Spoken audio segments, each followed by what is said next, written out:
My mother and I have been sharing a mirror lately, and it's more than just our similar features I see.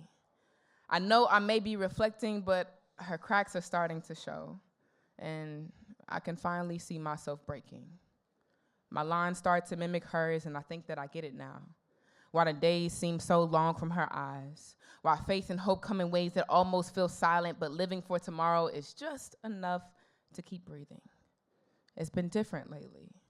Or maybe I'm just different, not naive to the role that I may be fading into. It seems like I'm catching flashes of a time that I'm not ready for. You've heard me talk about being the oldest. But ain't it odd, when things turn OD, I'm the one left stuck in the middle, catching the biggest L. It's beyond responsibility. I'm realizing you're actually scared to be honest with me. Maybe that's why we exchange these long glares instead of hard truths. I'm not afraid of losing my youth, but I am worried about how we've aged. But then my mother says, don't nothing get old but clothes. But I can see how old habits are starting to wear you down. Like wet pieces of linen, you always moving in an uncomfortable space or moving in places that you've known you've outgrown, and I too find myself in that same space. Even though we've been in different closets, I've been wearing those hand-me-downs, and she'd be proud to know that being mommy's little girl doesn't really fit me anymore. It never did.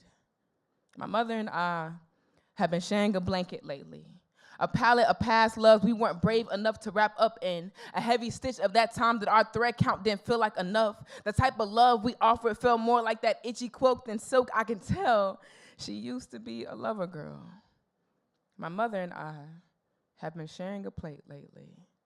Eyes too big with passion, overfilling a plate, trying to serve up a love that you can't stomach but too polite to put down, trying to rewarm past meals of mention, radiation frying the styrofoam, but get confused when the nutrients fall straight through. I catch myself grieving a woman I haven't lost, trying to wipe her mirror clean, give her a stronger plate, find a blanket she won't be reluctant to wrap up in. I find myself grieving the woman she could have been.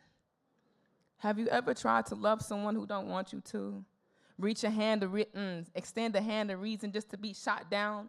Wonder if she think that I'm not capable? Wonder if she think I'm just a smudge that can't be wiped off? A mirror image of the alternate universe, but we can't tell whose reality is whose. And I know I may be projecting, but these cracks are starting to make rifts between us because I'm trying to learn how to be a better me while also trying to not be like you. My mother and I have been mirroring each other's problems, and she's raised me so well. A foggy femme fatale. And even with this full review, I still feel like she's looking straight through me. I feel like if our pupils ever meet each other, in that moment, we just might shatter. Poem.